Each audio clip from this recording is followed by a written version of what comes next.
ये कहानी एक छोटे से गांव की है जहां अंधेरे का साया हमेशा मंडराता रहता था। दिन ढलते ही गांव के हर घर में खिड़कियां और दरवाजे कसकर बंद कर दिए जाते, यहां तक कि कोई भी रोशनी बाहर नहीं झांकती। जैसे ही शाम के 7 बजते गांव में मानो जिंदगी ठहर जाती थी। सड़कों पर किसी के पैरों की आहट तक सुनाई नहीं देती, यहां तक कि कुत्ते भी चुप हो जाते थे। केवल हवा के हल्के झोंके सुनाई देते थे जो पुरानी पेड़ों की शाखाओं से टकराकर एक अजीब सी डरावनी आवाज पैदा करते थे। गांव वालों का कहना था कि रात के अंधेरे में एक बुरी ताकत जाग जाती है जो केवल उन्हीं को शिकार बनाती है जो बाहर निकलते हैं। हालांकि किसी ने कभी उस ताकत को देखा नहीं था, लेकिन कहानियों में वह एक भयानक रूप में वर्णित थी, बिना चेहरे की आकृति, जिसकी आंखें अंधेरे में चमकती थीं और जिसकी आवाज हवा में एक भयानक सरसराहट पैदा करती थी।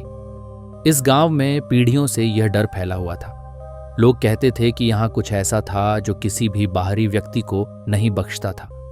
अजय, एक युवा लड़का, गांव की इस सच्चाई से अनजान था। उसे गांव के एक छोटे से स्कूल में नौकरी मिली थी और वह इसे अपने जीवन की एक नई शुरुआत मान रहा था। जैसे ही उसने गांव में कदम रखा, उसकी आंखों में उम्मीदें थीं। उसे यहाँ की शांति और प्रकृति का सुंदर दृश्य आकर्षक लगा, लेकिन वह यह नहीं जानता था कि इस शांति के पीछे एक भयावह सच्चाई छिपी हुई थी। गांव में घुसते ही अजय ने महसूस किया कि गांव वाले उसे अजीब नजरों से देख रहे थे। उनकी आंखों में अजीब सा खौफ था, जैसे वे उसे चेतावनी दे रहे हों। किसी ने उससे बात नहीं की। दुकानदारों ने उसे सामान दिया, लेकिन उनकी आंखों में डर का अजीब सा साया था। अजय ने सोचा कि शायद गांव वाले बाहरी लोगों से ऐसे ही व्यवहार करते होंगे, लेकिन उसे जो माहौल महसूस हुआ वो सिर्फ अजनबीपन नहीं था, बल्कि एक छुपा हुआ डर था जिसे वह समझ नहीं पा रहा था। गांव में पहली रात जब अजय अपने कमरे में आराम करने गया तो उसने देखा कि गांव का हर घर बंद था। खिड़कियों पर मोटे पर्दे लगे हुए थे और कोई भी बाहर नहीं था। यहां तक कि कुत्तों की भी आवाज नहीं आ रही थी। अजय ने सोचा कि शायद ये गांव की रिवायत हो, लेकिन कुछ अजीब जरूर था। कमरे की खिड़की से बाहर झांकते वक्त उसे अचानक एक छोटी बच्ची दिखाई दी जो अकेली सड़क पर खड़ी थी। वह बच्ची बिना हिले डुले खड़ी थी। अजय को उसकी खामोशी और वहां उसकी उपस्थिति अजीब लगी। उसने सोचा कि इतनी रात में वह बच्ची यहां क्या कर रही है। जब अजय ने दरवाजा खोला और बाहर जाकर उससे पूछा, तुम यहां अकेली क्यों खड़ी हो, तो बच्ची ने उसकी ओर एक बेहद अजीब खौफनाक मुस्कान दी। उसकी आंखें एक पल के लिए चमकीं और उसने जवाब नहीं दिया। बिना कुछ कहे वह अचानक वहां से भाग गई, मानो किसी अदृश्य शक्ति ने उसे वहां से खींच लिया हो। अजय कुछ पल वहीं खड़ा रहा, यह सोचते हुए कि यह क्या था। उसकी रीढ़ में ठंडक दौड़ गई। उसने महसूस किया कि जैसे कोई उसे दूर से घूर रहा हो। अचानक हवाओं में एक भारीपन आ गया था। सन्नाटा अब और भी डरावना हो गया था। गांव वालों से बात करते हुए अजय ने एक पुरानी हवेली के बारे में सुना, जिसे सभी ने मौत की हवेली कहा था। गांव के बड़े बुजुर्गों का कहना था कि वह हवेली शापित थी। वहां जाने वाले लोग कभी वापस नहीं लौटे थे और जो लौटे थे वे अपने होशो हवास खो चुके थे। हवेली के बारे में सुनते ही अजय की जिज्ञासा जाग उठी। रात के समय जब अजय अकेला था, वह हवेली की ओर निकल पड़ा।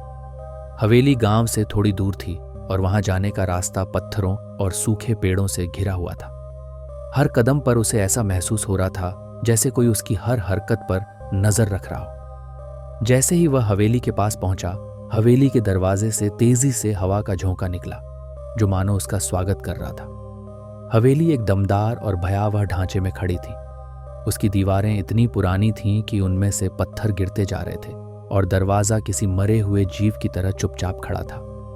अजय ने अपनी सांसें संभाली और दरवाजे की तरफ बढ़ा। जैसे ही उसने दरवाजे को छुआ, उसकी उंगलियों में एक अजीब सी ठंडक फैल गई।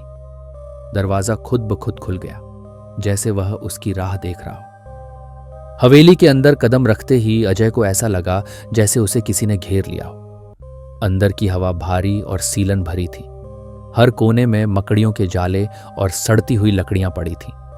फर्श पर मिट्टी और धूल की परतें जमी हुई थीं, लेकिन उन पर अजीब अजीब निशान थे। ऐसा लग रहा था जैसे यहां किसी अनजानी शक्ति के कदम पड़े हों। दीवारों पर कुछ पुरानी तस्वीरें थीं, उन तस्वीरों में दिखाए गए चेहरे अजीब तरह से विकृत थे, मानो वे किसी भयानक दर्द से गुजर रहे हों। अजय ने उन तस्वीरों को गौर से देखा तो उसे लगा कि उनकी आंखें उसे घूर रही थीं। उसकी हरकतों को मानो तस्वीरों के अंदर से ही देखा जा रहा हो। उसकी सांसें तेज हो गईं। अचानक हवेली के अंदर एक भयानक ठंड फैल गई और अंधेरा और भी गहरा हो गया। अजय ने दीवार के एक कोने में एक पुराने काले फ्रेम में जड़ी एक अजीब चित्रकारी देखी। उस चित्र में कुछ लोग किसी अजीब अनुष्ठान में शामिल थे। उनकी आंखों में डर और हताशा थी और उनके चारों ओर अजीब सी आकृतियां घूम रही थीं। उसने महसूस किया कि ये आकृतियां अब उसके चारों ओर भी घूमने लगी थीं। उसका दिल तेजी से धड़कने लगा। अचानक हवेली के दरवाजे जोर की आवाज के साथ बंद हो गए। अजय एक पल के लिए पूरी तरह से घबरा गया। वह दौड़ते हुए दरवाजे की तरफ भागा, लेकिन दरवाजा नहीं खुला। वह खुद को फंसा हुआ महसूस करने लगा। खिड़कियों से बाहर की हवा तेजी से आने लगी और अंदर का माहौल और भी भारी हो गया। उसे ऐसा लगने लगा जैसे कोई उस हवेली में उसके साथ है। तभी उसे एक बच्चे के रोने की आवाज सुनाई दी। वह आवाज बहुत धीरे धीरे पास आती जा रही थी। अजय का शरीर कांपने लगा। जैसे ही वह आवाज के पास पहुंचा, उसे एक कोने में एक छोटी बच्ची दिखाई दी जो दीवार से टिक कर बैठी हुई थी। उसका चेहरा अंधेरे में छिपा हुआ था, लेकिन उसके बाल बिखरे हुए और गंदे थे। उसकी सिसकियां अजय के दिल को और भी सहमा रही थी। अजय ने धीरे से उसके पास जाकर पूछा, तुम कौन हो? यहाँ क्या कर रही हो? बच्ची ने धीरे से सिर उठाया और अजय के सामने उसका चेहरा आया। उसकी आंखें खून जैसी लाल थीं और उसकी त्वचा पर खून की लकीरें थीं। उसके होंठों पर एक अजीब सी खौफनाक मुस्कान थी। उसकी हंसी अजय के कानों में गूंजने लगी और उसने जोर से चिल्लाया, भागो, वरना वे तुम्हें ले जाएंगे। अजय को उस बच्ची की बातें समझ नहीं आईं, लेकिन अब उसकी रीढ़ में सिहरन दौड़ चुकी थी। जैसे ही उसने वापस मुड़कर भागने की कोशिश की, हवेली के चारों ओर अजीब सी हलचल शुरू हो गई। फर्श पर लगे पत्थर हिलने लगे और हवेली की दीवारों से खून की बूंदें गिरने लगीं। खून की बूंदें धीरे धीरे बढ़ते हुए पूरे फर्श पर फैलने लगीं। अजय ने यह देखकर खुद को बहुत असहाय महसूस किया। उसकी सांसें तेज हो गईं और वह यह सोचने लगा कि आखिर उसके साथ यह सब क्या हो रहा है। अचानक उसे अपने पीछे एक भारी सांसों की आवाज सुनाई दी। वह तेजी से मुड़कर देखने लगा, लेकिन अंधेरे के सिवा कुछ नहीं दिखा। हर तरफ सन्नाटा और मौत की चुप्पी पसरी हुई थी, लेकिन वह अजीब सांसें उसकी धड़कनों को और तेज करती जा रही थीं। हवेली की दीवारें अब मानो जिंदा हो चुकी थीं। दीवारों पर उभरे खून के निशान धीरे धीरे एक आकृति में बदलने लगे। ये आकृति इंसानी चेहरे जैसी लग रही थी, लेकिन वह चेहरे इतने विकृत और भयावह थे कि अजय ने आंखें बंद करने की कोशिश की। पर जैसे ही उसने आंखें बंद की, उसकी कानों में कुछ फुसफुसाहटें गूंजने लगीं। कोई बहुत धीमी आवाज में उसका नाम ले रहा था, अजय, अजय, यहां से भाग जा, वरना। अजय ने अपने कानों को ढक लिया, लेकिन वह आवाज रुकने का नाम ही नहीं ले रही थी। वह अब नंगे पांव दौड़ने लगा, दरवाजे की ओर भागा, लेकिन जैसे ही उसने दरवाजे के हैंडल को घुमाया, वह पूरी तरह से जाम हो गया। अजय बुरी तरह से फंसा हुआ था। हवेली अब उसकी हड्डियों में ठंड भर रही थी। चारों ओर से भूतियां हंसी गूंज रही थीं और उसे ऐसा लग रहा था जैसे वह हवेली उसके चारों ओर कसती जा रही हो, उसे घेर रही हो। उसकी सांसें फंसी हुई महसूस हो रही थीं और हर पल उसे अपनी जान का खतरा महसूस हो रहा था। अचानक फर्श पर उभरी आकृतियों ने एकदम से अपनी जगह छोड़ दी और हवा में तैरने लगी। वे आकृतियां इंसानी रूहों की तरह दिख रही थीं, लेकिन उनके चेहरे विकृत और बेहद डरावने थे। वे सभी अजय की ओर बढ़ती जा रही थीं। अजय ने पीछे हटते हुए दीवार से सटने की कोशिश की, लेकिन दीवारें मानो उसके खिलाफ हो गई थीं। वह जहां भी छूता, वहां एक भयानक ठंड और कांपते हुए हाथ महसूस होते। उसके शरीर से पसीना बहने लगा और उसका गला सूखने लगा।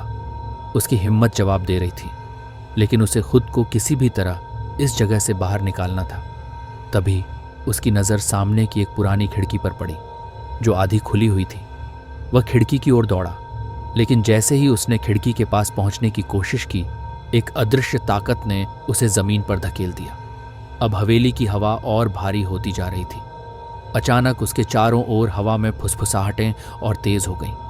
अब वह साफ साफ सुन सकता था, तुम भी उन्हीं की तरह यहीं रह जाओगे, भाग नहीं पाओगे, कोई नहीं बच पाया, कोई भी नहीं। अजय अब पूरी तरह से घबरा चुका था। वह समझ चुका था कि यह सिर्फ भूतों का खेल नहीं था, यह कुछ और था। हवेली की आत्माएं उस पर कब्जा जमाने की कोशिश कर रही थीं। तभी उसे हवा में से एक आकृति निकलकर उसकी ओर बढ़ती दिखाई दी। ये एक बूढ़ी महिला थी जिसकी आंखें गहरी और भयानक थीं। उसका चेहरा झुर्रियों से भरा था और उसकी जीभ लटक रही थी, मानो उसने वर्षों से कुछ नहीं खाया हो। वह महिला धीरे धीरे अजय की ओर बढ़ रही थी। अजय ने उसके पास आने से पहले ही डर के मारे दीवार पर सर टिकाया, लेकिन वह महिला अब और भी पास आ चुकी थी। उसकी आवाज़ अब साफ सुनाई देने लगी, तू नहीं बच सकता, तुझे भी हमारे साथ रहना होगा, सदा के लिए। अजय कांपते हुए खड़ा हो गया। उसके पैर अब उसका साथ नहीं दे रहे थे, लेकिन उसने एक आखिरी कोशिश की। उसने दरवाजे की ओर भागने की कोशिश की, लेकिन वह महिला हवा में उड़कर उसके सामने आ गई।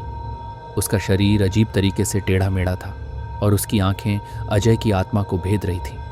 वह चीखते हुए बोली, तूने हमारी नींद खराब की है, अब तू चैन से नहीं रहेगा। अजय ने अपने भीतर की सारी हिम्मत बटोरी और एक जोरदार चीख मारी।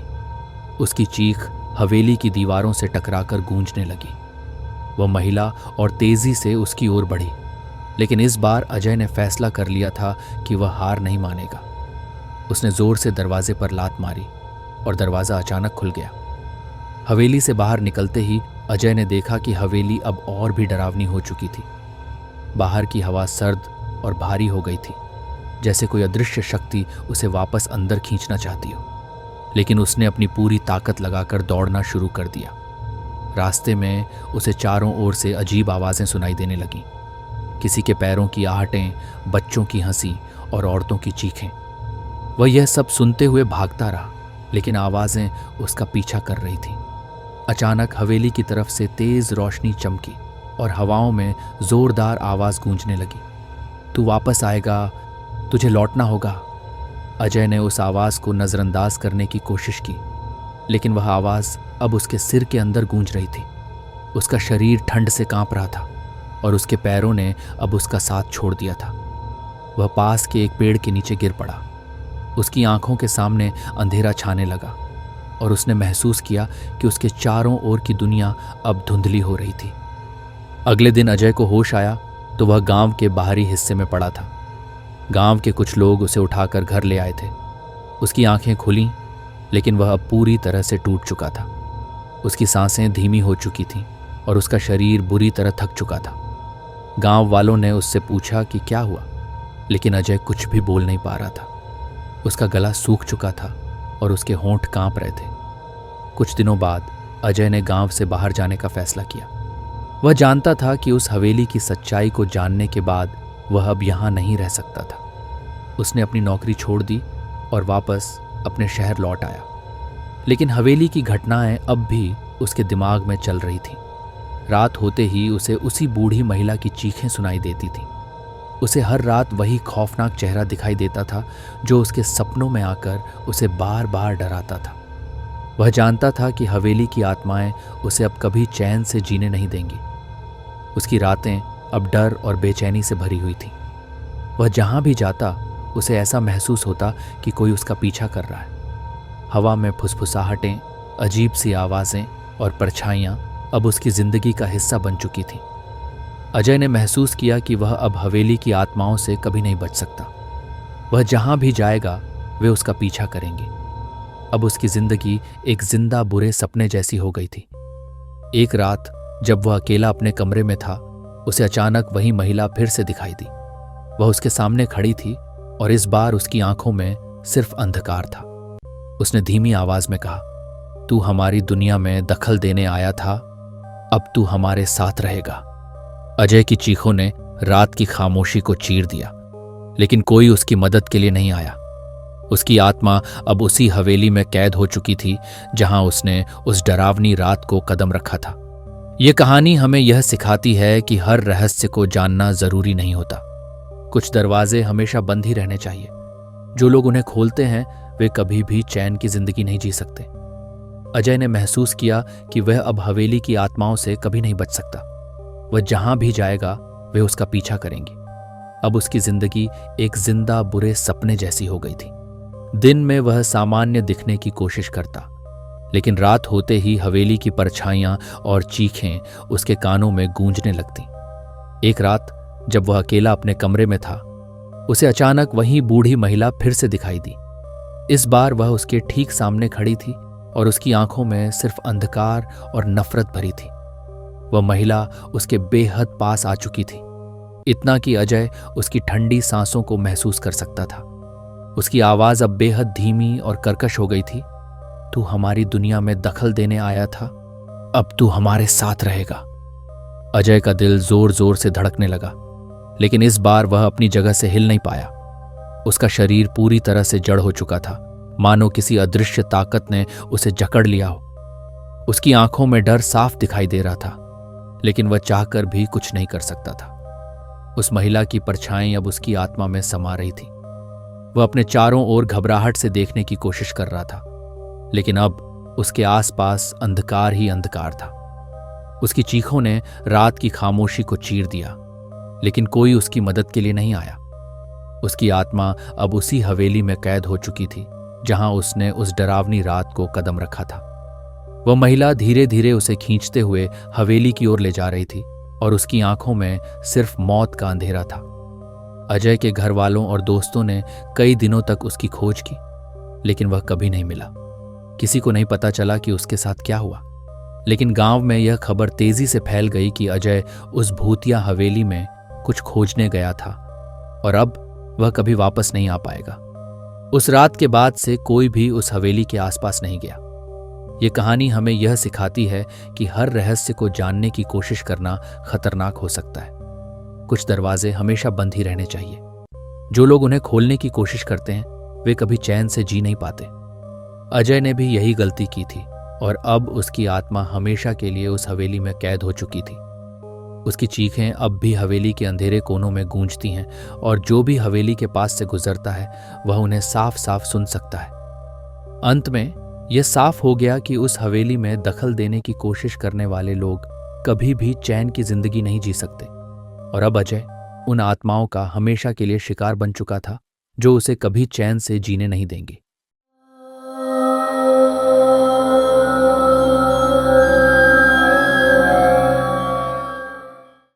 तो दोस्तों, आज की हमारी कहानी यहीं समाप्त होती है। उम्मीद है कि आपको मज़ा आया होगा। अगर आपको ये कहानियाँ पसंद आईं तो हमारे चैनल को सब्सक्राइब करें, वीडियो को लाइक करें और अपने दोस्तों के साथ शेयर करें। हमें अपनी राय और डरावनी कहानियाँ हमारे फेसबुक पेज पर ज़रूर भेजें, जिसका लिंक डिस्क्रिप्शन में है। आपकी कहानियाँ हमारे अगले एपिसोड में सुनने का इंतज़ार रहेगा।